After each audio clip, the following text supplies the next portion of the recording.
All right, recording.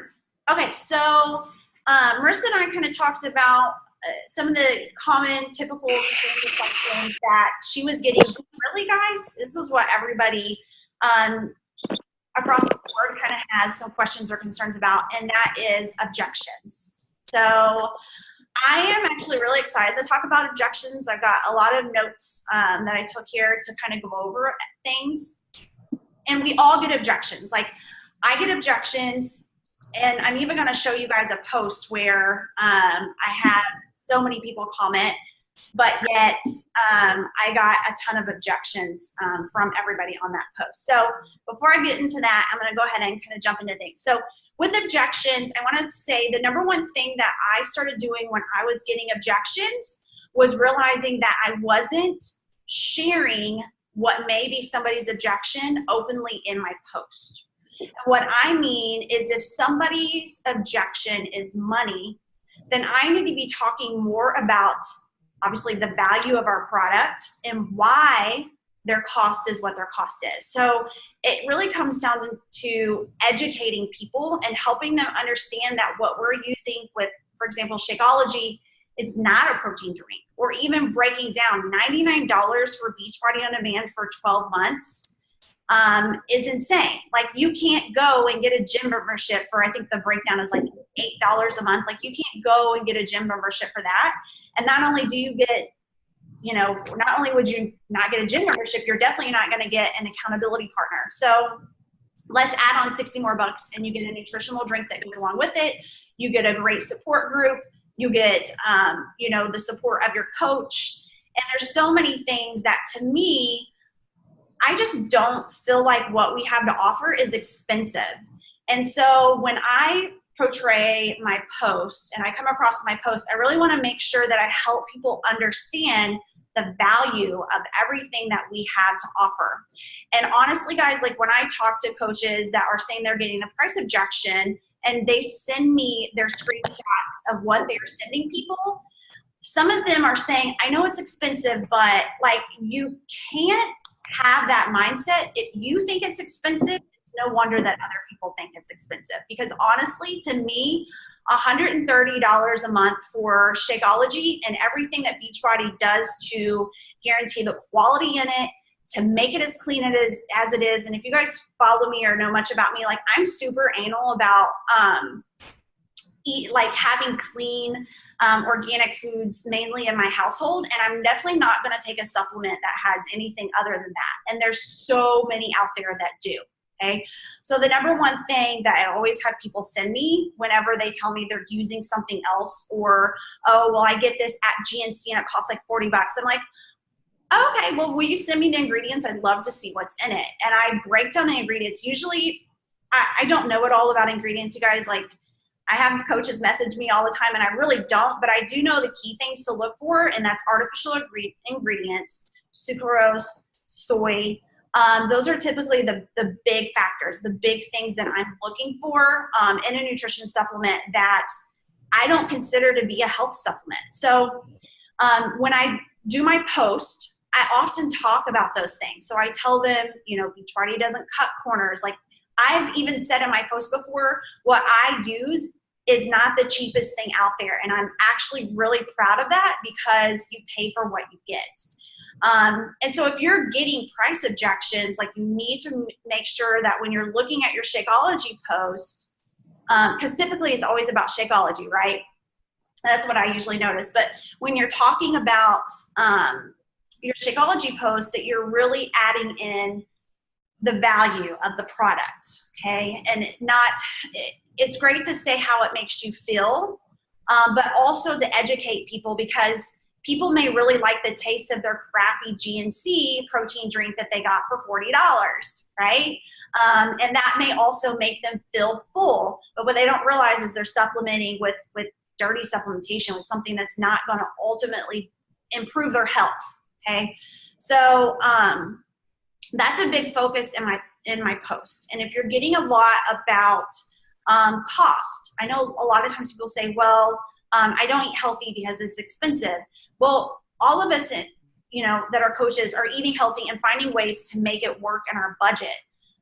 So there's been a time that I went to the grocery store and I showed everybody a picture of my food. I actually went live and talked about everything that I got and how much it cost. And really breaking that down to people that have that mindset that it's expensive to eat healthy, because it's not. Like, and especially for people who have gardens, it's really inexpensive for them. So that would be the number one thing that I would say is if you're getting objections about price, look at your posts and see if you talk about that any. If you talk about, you know, and another thing that I'll often do is say, I would give up certain things. So especially in the beginning when, you know, we weren't making a ton of money with Beachbody, but we were investing 2 bags of Shakeology between Chris and I. And so I would often talk about what I would do without, just so we could focus on having a clean, healthy supplementation. Or I don't really budget my groceries all that much, because to me, I find that to be something really important that I value. So I think really sharing, if you go back and you kind of creep your page, how I say creep your page, kind of audit your page and look at your posts and see if you feel like you're tackling those objections from people. So that way you kind of address it instead of always having to address it in personal message. All right. And I kind of already talked about is, you know, having belief in the product. So if you really feel like Shakeology is expensive, then I think you really have to go back into phase 2 training and go through lesson 1, Shakeology. My favorite video is by Darren Orlean. It's 20 minutes. And he really breaks down what quality you're getting with Shakeology. And just how Beachbody really doesn't cut any corners on their supplements, any of them. So when you really look at what you're getting in your product, there is no comparison. It doesn't compare to a $40, $60 shake that you can find somewhere else. And if you think what we're using is just a protein drink too, because it's not. Like, so many people think it's a weight loss drink and it's a protein drink. It's not. To me, it's a nutritional drink. I would not give my kids a weight loss drink. I would not give my kids a protein drink. They're not protein deficient. I'm not protein deficient. Nutrients, yes, we all need nutrients. So actually had somebody today that said somebody bought a challenge pack and they didn't continue their Shakeology. They were really just interested in the fitness because they were already skinny. They're like, they're already skinny. I'm like, skinny people can still be unhealthy. Like, I'm fit right now and I still use it. So that told me right there that her mindset was that it was just a weight loss drink. And it's not. It's a nutritional drink. Again, why would I give my kids a weight loss drink? So that's another way that you can kind of tackle objections, is making sure that you're educating people that it's not just a protein drink, because there are good protein drinks out there that you can buy that are organic and that are clean, but they're not going to have the things that we have in our drinks. And so anytime somebody says, well, I'm already using a protein drink, first thing I tackle is, that's great. Like, what's the ingredients? If they send it to me and it's clean, it's organic, vegan, whatever, I'm like, that's awesome that you're using that. But wouldn't it be nice if you could not just have a protein drink, but you actually had a nutritional drink that gave you all the things that you miss throughout your day? Because I'm sure if you really looked at your daily diet, you're not protein deficient, but we could all use nutrients. So it's just educating people more to understand the value of the product, why the cost is where it's at in comparison to others, and that it is more than just a protein drink. And if you don't know that, then that is kind of your first sign of like, okay, I need to go back and I need to start learning more about our products and things we have to offer. And it's okay if you're a newer coach and you're like, oh my gosh, I've been sitting here telling everybody about this protein drink that I'm drinking. So did I. I didn't understand it fully. Like, I had to educate myself, and I sat and watched. I love Darren Orlean. I've sat and watched so many of his videos talk about our products because he's super smart. He's into nutrition. He's like this diehard vegan nutrition guru. I just kind of idolize him. And I love listening to him because it educates me and it helps me become a better coach, and it helps me explain our products a lot better to people. Okay. So that'd be number one thing. If you're getting objections, educate yourself, have belief in your products, and make sure that when you're posting that you're talking about the objections you're getting, right? And how do you overcome those, okay, yourself in your personal life. All right. Also, if somebody says that price is the issue, always ask them, is price the only thing holding you back? So ask them that question, because maybe price isn't what's really holding them back, okay? Maybe you will find out, oh, well, I'm using this other protein drink, or it just sounds expensive because I seen this at GNC the other day and I think I'm gonna just buy that. So again, I'm gonna kind of use an analogy. It's that they don't necessarily typically see the value. So really dig deep. If they say price isn't the only, if they say price is holding them back, find out why, what that may be, okay? So if they say yes, then, you know, ask them to tell me more. Like, you know, if you feel like price is what's holding you back, why? Like, dig deep. If they say that they're in debt or they're having issues with debt, suggest the coaching opportunity. I mean, how much has this changed the lives for people? And I will openly tell people this. It may make them mad, and it may make them think. I'm really hoping that it makes them think, but I'm pretty bold about this. And I tell people, if you are that tight, you know, I don't say tight, if it is that hard for you to spend $160 on something that you feel is valuable to your health, if you're that hard up for the money right now, then I really feel like, you know, you have to do something about that. You have to create some kind of side hustle to get out of this, because I know that feeling can't be good to always feel financially strapped. Have you ever considered coaching? One of my first goals with my new coaches is helping them pay for their product. And then from there, you know, trying to really grow and help you achieve a business with this. So anytime somebody mentions debt to me, I'm going to offer them a coaching opportunity. I mean, seriously, guys, if somebody doesn't have $160, then they need to be doing something about it, right? Like, that's not good to feel that you don't even have that amount of money in the bank to spend on something that you really need to do and that you think is valuable. And then if they have sticker shock, make sure that you're breaking down the cost for them.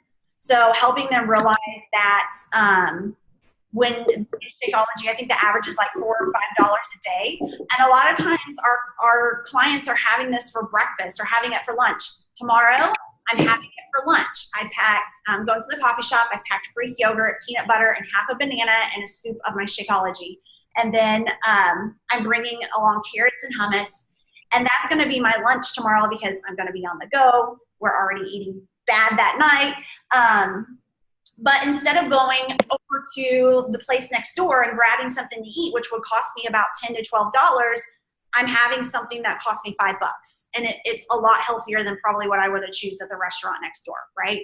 So just breaking down that cost for them. I started to jump into this, but I went another direction. So the analogy I wanted to bring to you guys is, all right, so Reese's birthday is coming up. And the other day I went to Target and I literally picked up, I don't know, like 15 things off the shelf. And I got to the checkout line and I'm looking through my cart and I'm like, there was like this little Hatchimal thing and it was like $2.99. It was one of the small ones. And I'm like, she doesn't really need that. So I put it back, okay? Why out of all these items, I had things that in the cart that cost like $40, did I put the thing that cost $2.99, okay? It's not because it was expensive, right? It was because I didn't find that she needed it. I didn't have any value to pay $2.99 for that. I know this may sound like a silly analogy, but it's no different when people are purchasing products from us or something like Shakeology.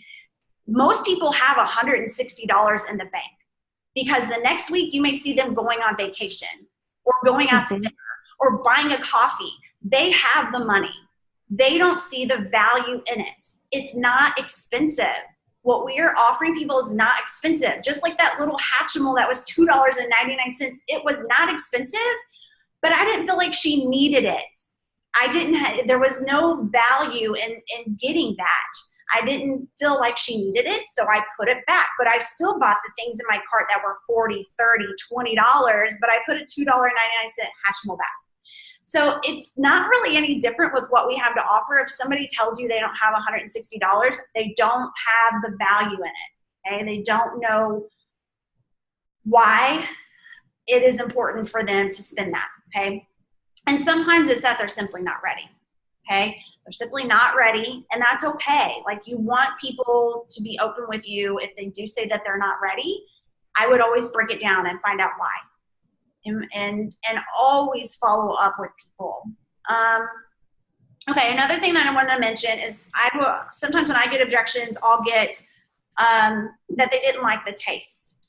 This is the one that I usually can work past pretty easily, because if they didn't like the taste, first of all, I always tell people taste is the like, that's not why you're using this. To me, it's not.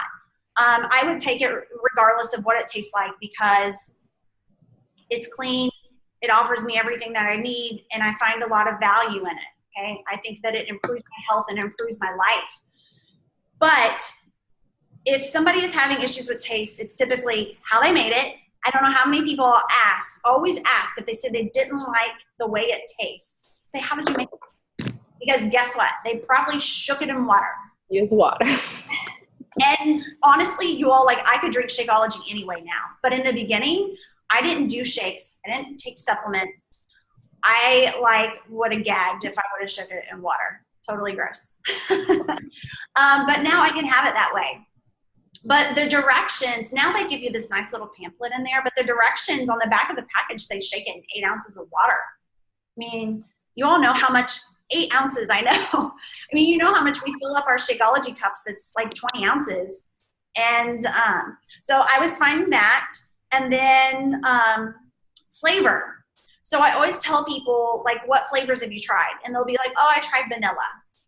All right, they tried one flavor. There's so many things, like ice cream. Like, for me, I don't care to have strawberry ice cream, but does that mean I hate vanilla ice cream? No, I love vanilla ice cream. I just don't care for strawberry ice cream.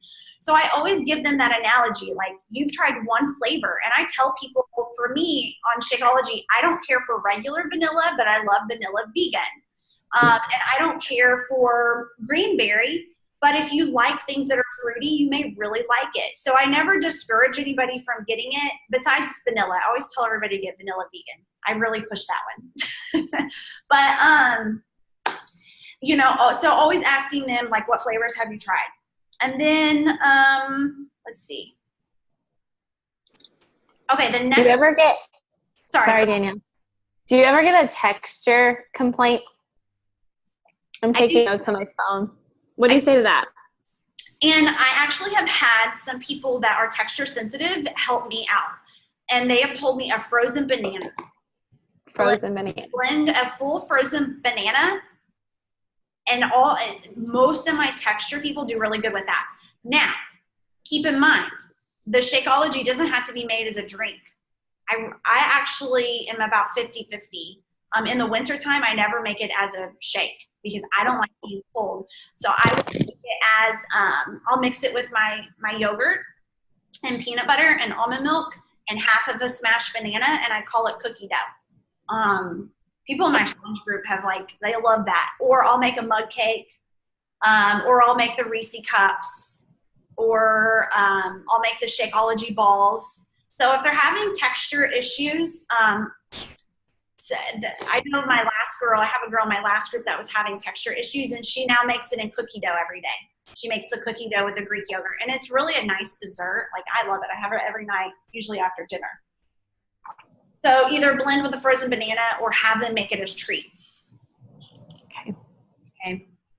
All right, so now that we kind of talked about objections, one thing that I really want to point out is what I noticed my coaches doing, my PS coaches, is they will have 3 to 5 people say that they're interested. And they literally rely on those 3 to 5 people to be their people to get them to Success Club that month. And so they keep following up with those 3 to 5 people. They're going to buy. They might buy. And they never really continue connecting.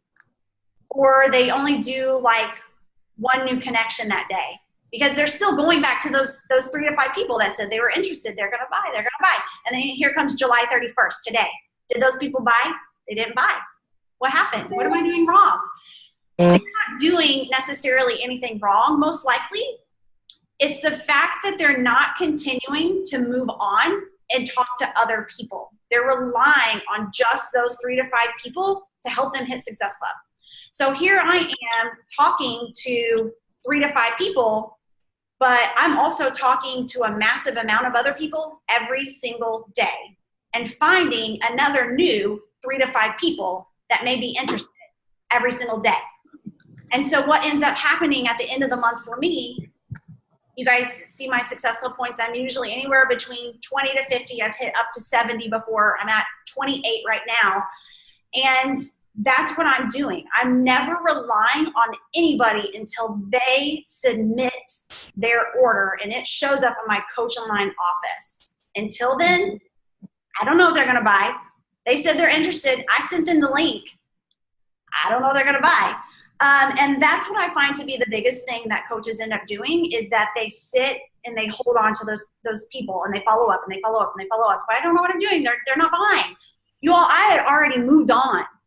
I have already wrote them down on a list for next month to follow up with, and I'm going out and connecting and finding other people. And my coaches are still talking to those same people, relying on them to hit Success Club. That's what you can't do. And that's what I find a lot of coaches end up doing. And then they wonder, what did I do wrong?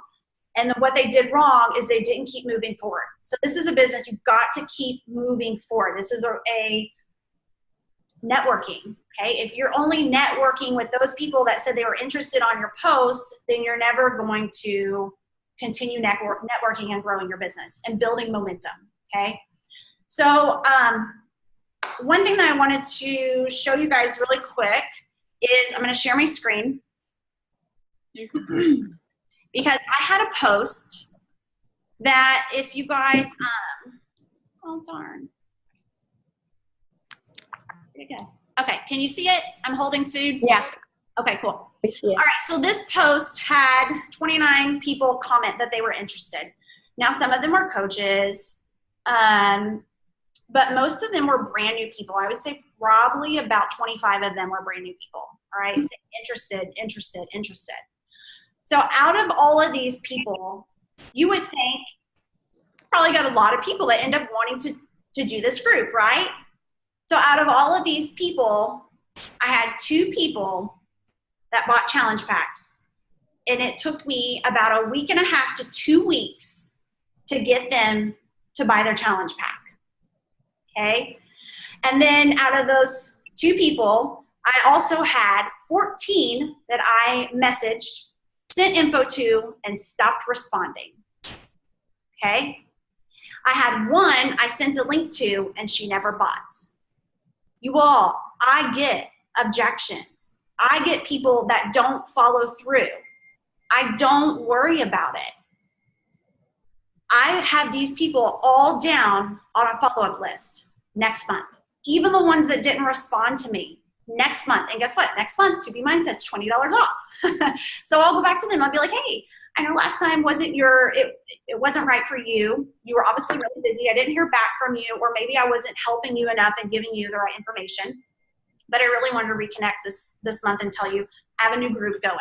So I will follow up with all of them. But I just wanted you guys to see, because sometimes coaches go to my post and like, oh my God, no wonder she hit Success Club. Like, look at all these people interested. You all, I can't rely on these 29 comments of people that said they were interested because only 2 of them bought. And they took me about 2 weeks to get through the conversation process and for them to actually order their package. So how am I at 28 Success Club points? Because I am constantly talking to people every day. And it doesn't have to be a massive amount of people. I work in, I kind of binge invite or talk to people. I do invite, but I connect first and then try to interweave an invite if it feels right. And like today, I've done 0, none. I've done follow-ups because I've been home with cash. Now tomorrow I go to the coffee shop and I'll send probably about 30 Instagram messages tomorrow will be my goal, maybe more. But all I tell coaches is do 5 a day. If you can do 5 a day, and if you miss 5 on what is today? Tuesday? Do 10 tomorrow. If it works better for you to do it in pockets of time, to work Monday, Wednesday, Friday, then do 20 on Monday, Wednesday, Friday. And when I say connections, you guys, I'm not telling you to cold invite anybody. I'm telling you to go to the Facebook, see whose birthday's today, send them a birthday message. Don't just comment on their page. Like, hey, Marissa, I seen it's your birthday today. Congratulations, Facebook just sent me a notification. What are you doing?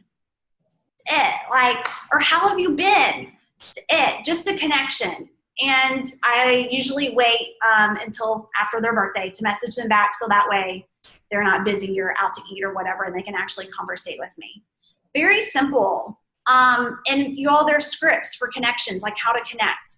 But that would be my number one tip, is that with objections, I could go through this whole list of things that you guys can do, but you're still going to have, like me on this post, 14 people that didn't respond to me.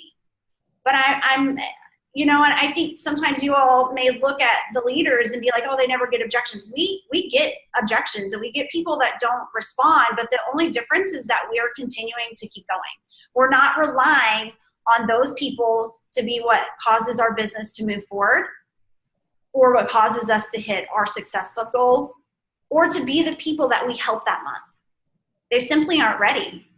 If I'm doing my duty as a coach, and I've signed up to be a coach that openly wants to help people, I can't help it if they don't respond to me, but I sure will follow up with them. I'm not going to forget about them. But I've got to move on, because I'm here to change lives. I'm here to show people what I have to offer, and to be able to give this to them and make an impact on them. So as a coach, I find it my mission to keep moving and keep going forward, instead of wasting my time on the people that may just not be ready yet, but I sure will follow up with them. So the last thing that I was going to cover, I'll stop sharing my screen. The last thing I was going to cover is also, another thing is not rushing into cost. So if somebody says that they're interested, don't send them information right away. Ask them questions. Well, this is a relationship building business. I deal with mainly my cold market every single day. I rarely get my friends and family anymore, because they've already done things with me. I mean, they still come around. They're still my customers and stuff, but the new people I'm connecting with are people on Instagram or people on Facebook, people that I am reaching out to. Okay, so anytime that I'm talking to somebody or they're interested, even if they comment on my post, I'm going to start by saying, I'm so excited you're interested, but I really would love to learn more about you, so I know that this is a good fit for you. What are your goals, and where do you find you struggle the most? Become a very good listener, because if you don't want to get objections, you need to learn how to tie in what you have to offer to be something that they need. Okay, you got to find that need for them. If you're just giving them what Lift 4 is, oh, it's this great HIIT workout, you're working, 4 days a week, and there's a great meal plan, that's awesome. Is that for them? You don't know. Maybe they're a binge eater. Maybe they're dealing with emotional stress. Maybe portions wouldn't be great for them, but 2B mindset would. Maybe they're dealing with an injury. Maybe they need to do something low impact. Ask them questions. Let them know you care, because we do care. Just sending them information at that point, when a coach says, I don't want to be a salesperson, but yet somebody says they're interested, and you just send them the information about the group, and you don't ask them any questions, then you became a salesperson. But if you want to become a real health and fitness coach, ask questions, because that's what we do as health and fitness coaches. We ask questions, and we relate to the people, and we find the right thing for them. And if you're not sure what the right thing for them is, go to your sponsor, go to the team page, tell them what this person has something going on that you're really unsure what would be a good fit for them, and let them know that. Let them know, hey, I'm not 100% sure what I want to match you with, because I'm a newer coach. But I'm going to talk to my sponsor, who's been a coach for a couple of years now, and I'm going to see what she recommends. Do you care if I get back with you? People respect that you don't have all the answers, and you're honest with them. Okay, it's okay not to know everything. We are not fitness experts. We're not nutritionists. You're just coaches that are encouraging and motivating people and trying to connect them with the right thing for them. So make sure that you're also doing that, okay? And then the last thing I'm going to end with, I'll send it to Marissa. She can send it to you guys. But Chelsea Pearson did a really great national wake-up call back in March, I think, and it was all about objections. So some of the things I mentioned today are things that she talked about on the national wake-up call, but I would really encourage you guys to sit down and take some notes because it was really beneficial, and I love Chelsea Pearson. She is one that is very, very humbling. And she's a great one to learn from when it comes to learning how to build relationships online with people and build trust. Okay. All right. That's all I got.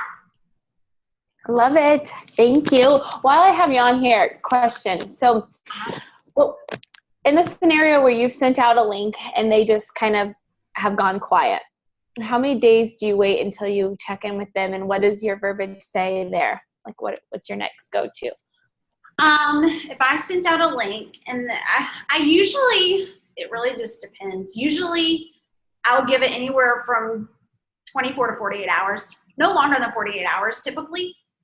And I'll say, hey, I just wanted to make sure that everything went okay with the link. I noticed that you hadn't ordered yet. Were you having any trouble?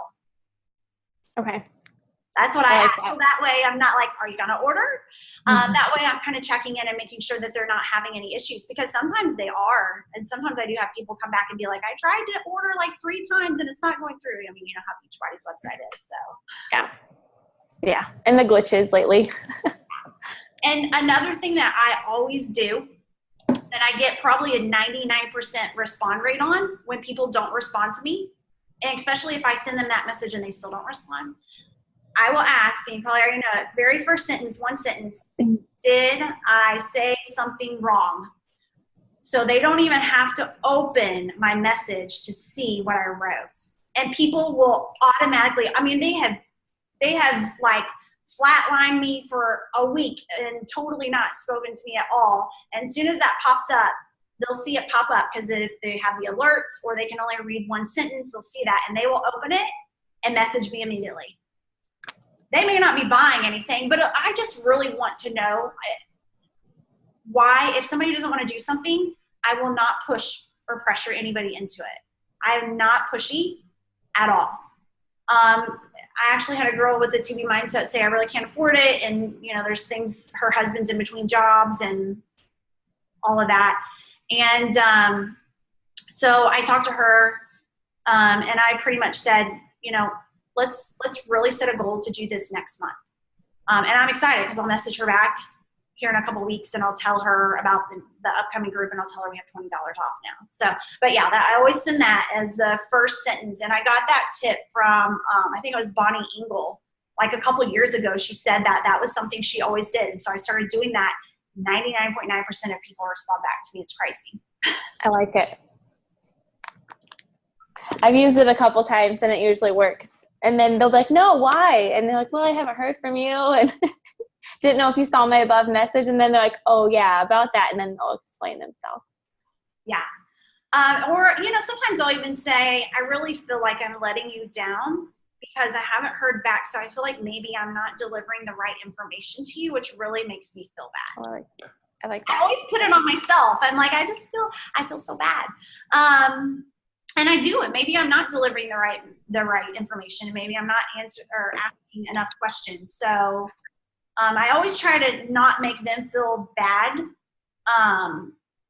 for not making a purchase yet. But yeah. I want them to realize, like, I want to make sure I'm not doing anything wrong too. I think I got this tip from you. When some people give me the price objection, I'll ask, do you mind if I share part of my story and how my husband and I adjusted our budget to make it work? And then usually they're like, yeah, share that with me. And I've got a couple challenge packs people go through with that after explaining that piece. Yeah, 100%. And that's kind of what Chelsea said on her yes. The National Wake Up Call too. She was talking about that. All right. Do you guys have any questions? Not really. I guess something that doesn't really pertain to objections, it's more just the business side of it. So I haven't really been using Facebook at all. I've been focusing on Instagram. Is it worth the effort to use both social media platforms or just mainly use one? I mainly use one. It just converted over to Instagram, and really, I used Facebook a lot in the beginning, but I really like Instagram. And platforms have changed a lot, where I think Instagram is a really, really, really great platform to build your business from. But no, I tell my coaches to focus on the one that they like the best. So if you like Instagram, use it. But I do suggest going ahead, whatever you post on Instagram, just post it on Facebook. But if you're not trying to friend 5 new people a day on Facebook or build your friend list over there, and you're focusing more on building your following list on Instagram, that's fine. That's actually what I'm doing now. I'm building a following list on Instagram, and I've kind of let Facebook go because it's hard to do both. Even for me as a full-time coach, it's like I have to focus on one thing, but I still post everything on Facebook, and I still have a lot of connections over there, and I convert all my Instagram people to Facebook because first of all, it's easier to message people on Facebook. Like I voice message people all the time. I can't wait till Instagram comes out with voice message because I hate sending stupid videos. But I wish it had voice message. So I convert people to that. And also that's where I usually do like the free groups at when I do them. And then some of my challenge groups are over there. And of course if they want to be a coach, they have to be on Facebook too, because our team page is over there. But no, I think you're fine with focusing on Instagram.